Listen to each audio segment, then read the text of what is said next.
Shalom, shalom, shalom. Selamat pagi masyarakat iman yang dikasih oleh Tuhan. Hari ini kita mau melangkah sejenak. Sejenak itu sebentar.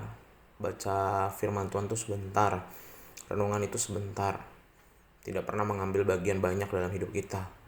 Tapi yang sebentar ini kok kadang-kadang kita memberikan buat Tuhan sedikit banget. Dari sebagian besar yang sebenarnya harusnya anak-anak Tuhan hidup untuk Tuhan. Tapi kita cuma sediakan bagi Tuhan cuma beberapa menit, dan beberapa menit itu aja kayaknya kita nggak bisa fokus sudah mikirin hari ini mau ngapain, hari ini mau menghadapi masalah apa, hari ini mau melakukan apa. Tapi biarlah hari ini kita mau bersama-sama melangkah dalam anugerah Tuhan. Dan mungkin sebelum menyanyi saya juga mau tanya bagaimana khususnya orang Jemaat GKI Sindang Laut, puasanya, pantangnya masih lancar. Kalau dari kemarin saya mendengar laporan ada banyak yang batal, ada banyak yang gagal. Tapi nggak apa-apa, jangan menyerah, terus mencoba lagi berpuasa berpantang supaya kita menyadari bahwa apa yang kita punya bukan milik kita. Menyadari bagaimana kesusahan orang-orang yang sulit untuk makan. Dan menyadari bahwa kita butuh dekat sama Tuhan. Kalau udah kepepet baru kita merasakan kekuatan daripada Tuhan. Dan jangan lupa berdoa juga bagi orang-orang yang ada di sekitar kita. Berpuasa dan berpantang adalah hal yang dilakukan sejak dari zaman bapak-bapak gereja supaya mendekatkan diri kepada Tuhan. Mari bersama-sama kita pujikan PKJ 244, Sejenak Aku Menoleh. PKJ 244.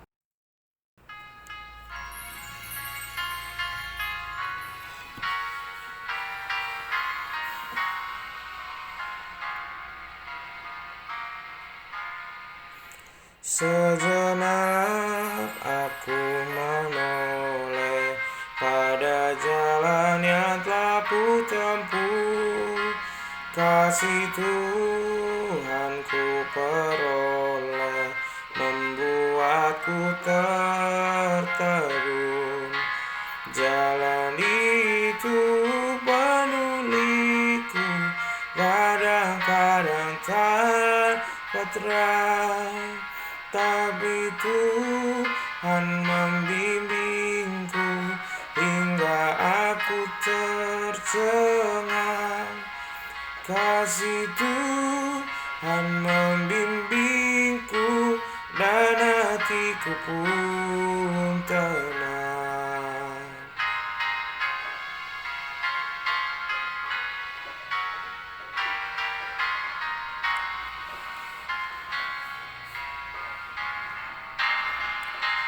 Bukan karena aku baik, dipegangnya tanganku erat. Bukan pula orang lain hingga aku didekat. Oh, betapa aku heran dilimpahkan yang terbaik. Dengan apapun nyatakan kasih Tuhan yang ajaib. Ku lakukan, ku sebarkan kasih Tuhan yang ajaib. Mari kita berdoa. Tuhan, kami percaya bahwa hidup sebagai anak Tuhan itu adalah bagaimana kami menampakkan kasih Tuhan dalam keseharian kami. Kami mau bersama-sama terinspirasi dari firman-Mu, mampukan agar kami mengerti terlebih memahami. Kami serahkan, dalam nama-Mu kami berdoa dan bersyukur. Amin. Bapak Saudara, bersama-sama kita buka 1 Samuel 31 ayat 1 sampai 13. 1 Samuel 31 ayat 1 sampai 13 akan menjadi bacaan kita. Dengarkanlah sabda Tuhan. Sementara itu orang Filistin berperang melawan orang Israel. Orang-orang Israel melarikan diri dari hadapan orang Filistin, dan banyak yang mati terbunuh di pegunungan Gilboa. Orang-orang Filistin terus mengejar Saul dan anak-anaknya dan menewaskan Yonatan, Abinadab, dan Malkisua, anak-anak Saul. Kemudian makin beratlah pertempuran itu bagi Saul. Para pemanah menjumpainya dan melukainya dengan parah. Lalu berkatalah Saul kepada pembawa senjatanya, "Hunuslah pedangmu dan tikamlah aku, supaya jangan datang orang-orang yang tidak bersunat ini menikam aku dan memperlakukan aku sebagai permainan." Tetapi pembawa senjata tidak mau, karena ia sangat segan. Kemudian Saul mengambil pedang itu dan menjatuhkan dirinya ke atasnya. Ketika pembawa senjatanya melihat bahwa Saul sudah mati, ia pun menjatuhkan dirinya ke atas pedangnya lalu mati bersama-sama dengan Saul. Jadi Saul, ketiga anaknya dan pembawa senjatanya dan seluruh tentaranya sama-sama mati pada hari itu. Ketika dilihat orang-orang Israel yang di seberang lembah dan yang di seberang sungai Yordan, bahwa tentara Israel telah melarikan diri dan bahwa Saul serta anak-anaknya sudah mati, maka mereka meninggalkan kota-kota mereka lalu melarikan diri juga. Kemudian datanglah orang Filistin dan menetap di sana. Ketika keesokan harinya, orang Filistin datang merampasi orang-orang yang mati terbunuh itu, didapati mereka Saul dan ketiga anaknya tergelimpang di pegunungan Gilboa. Mereka memancung kepala Saul, merampas senjata-senjatanya, dan menyuruh orang yang berkeliling di negeri orang Filistin untuk menyampaikan kabar itu di kuil berhala dan kepada rakyat. Kemudian mereka menaruh senjata-senjata Saul di kuil Asyitoret, dan mayatnya dipakukan mereka di tembok kota Bet-Sean. Ketika penduduk Yabesh Gilead mendengar tentang apa yang dilakukan orang Filistin kepada Saul, maka bersiaplah segenap orang gagah perkasa. Mereka berjalan terus semalam-malaman, lalu mengambil mayat Saul dan mayat anak-anaknya dari tembok kota Bet-Sean. Kemudian pulanglah mereka ke Yabesh dan membakar mayat-mayat itu di sana. Mereka mengambil tulang-tulangnya lalu menguburkannya di bawah pohon tamariska di Yabesh. Sesudah itu berpuasalah mereka 7 hari lamanya. Harga diri dan harga diri dan rasa malu. Salah satu ciri khas dari budaya Asia. Yang membedakan budaya Asia kita dengan orang-orang di Eropa dan orang-orang mungkin 3 benua terbesar yang awal-awal itu adalah Afrika, Negroid, Kaukasoid, orang kulit putih, dan juga Mongoloid atau orang Asia. Ciri khas orang Asia adalah rasa malu. Rasa malu dan harga diri yang paling tinggi, lebih tinggi daripada orang barat, bule, ataupun orang yang berkulit hitam. Dan rasa malu ini satu sisi membuat kita jadi tahu malu. Kita jadi tahu bagaimana bersikap, bagaimana sopan santun, bagaimana manner, bagaimana harus bersikap. Itu kalau pada porsinya. Nggak punya rasa malu itu juga salah. Kita jadi orang yang nggak tahu malu. Itu nggak bagus juga. Bisa mempermalukan keluarga. Bisa mempermalukan komunitas dan diri kita.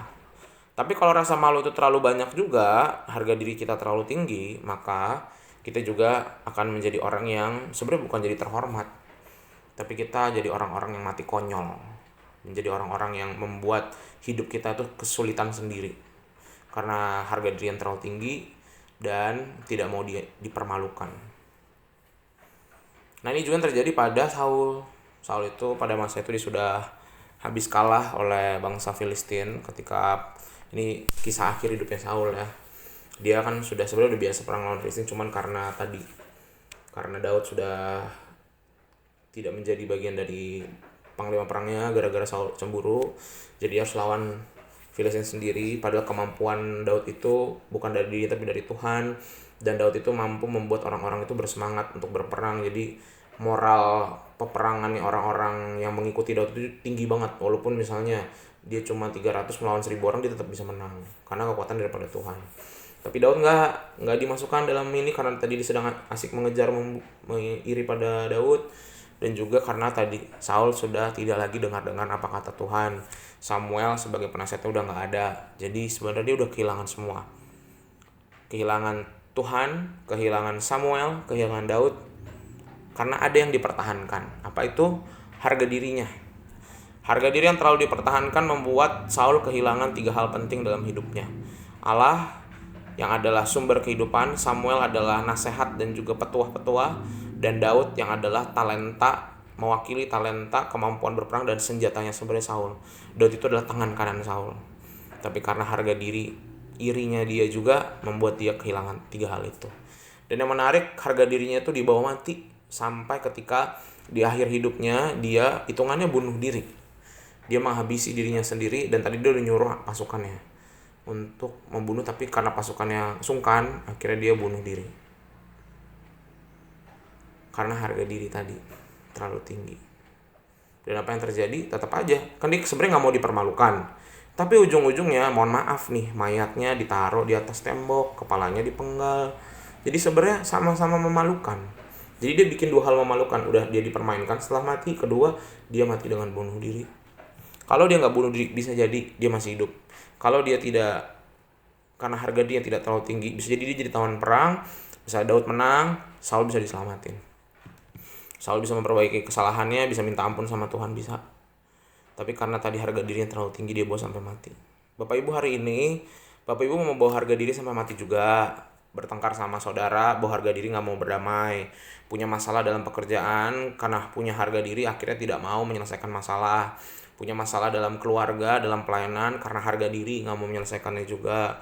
Merasa saya tidak boleh mempermalukan diri saya nggak boleh merendahkan diri saya. Tapi bukankah itu bertentangan dengan apa yang Kristus ajarkan? Tuhan Yesus itu tidak melihat harga dirinya sebagai hal-hal yang dipertahankan. Kalau kata Filipi, dia mengosongkan dirinya, yang walaupun dia dalam keadaan sebagai Allah, tapi menjadi manusia. Jadi kalau Bapak Ibu punya harga diri, cek dulu. Kalau Bapak Ibu nggak Kristen, silakan. Tapi Bapak Ibu Kristen kan, ikutin Tuhan kan. Harga diri jangan ditaruh nomor satu. Punya harga diri perlu, tapi jangan nomor satu. Itu nomor dua. Yang nomor satu, mengalah dan rendah hati. Hari ini semoga kita bisa jadi orang-orang yang mengalah dan rendah hati ya. Harga diri gak usah ditaruh di atas-atas. Harga diri kita kan udah dibeli sama Tuhan. Udah bukan milik kita lagi harga diri kita. Kalau harga diri kita masih kita pertahankan, berarti kita tidak mau dimiliki sama Tuhan. Kita tidak mau ditebus sama Tuhan. Kita kan mau kan ditebus sama Tuhan supaya nanti kita mendapatkan bagian dalam kerajaannya. Sehingga mari sama-sama kita merendahkan hati, mengalah lah. Udahlah, mengalah, ngapain sih kita memaksakan kehendak kita. Dan ingat, jangan jadi seperti Saul yang taruh harga diri terlalu tinggi, hancur sendiri, berantakan, berkeping-keping, bahkan bisa dibilang sampai jadi murahan karena sombong, iri, dan menaruh harga diri terlalu atas. Rendahkan diri aja, kan Tuhan bilang yang tinggi akan direndahkan, yang rendah akan ditinggikan. Tuhan mampukan kita hari ini. Amin. Mari kita berdoa. Tuhan, ampuni kami kalau kami selalu punya harga diri yang terlalu tinggi, merasa diri kami lebih penting dari orang lain, merasa bahwa kami adalah segalanya, sehingga kami mengorbankan orang lain. Dan bahkan mungkin kami tidak mau mengalah, kami tidak mau merendahkan hati, kami tidak mau memulai, kami selalu tidak pernah berinisiatif untuk melayani sikap hati yang mau merendahkan diri sendiri, bukan merendahkan orang lain, merendahkan diri sendiri di hadapan Tuhan dan sesama. Mampukan kami punya jiwa yang mengalah Tuhan di hari ini, agar ada banyak hal yang bisa kami menangkan, relasi, pekerjaan, pelayanan, kalau kami mau merendahkan hati. Kami serahkan ya Tuhan, kehidupan kami hanya dalam nama-Mu kami berdoa. Amin. Selamat pagi, Tuhan Yesus memberkati, tetap bersemangat.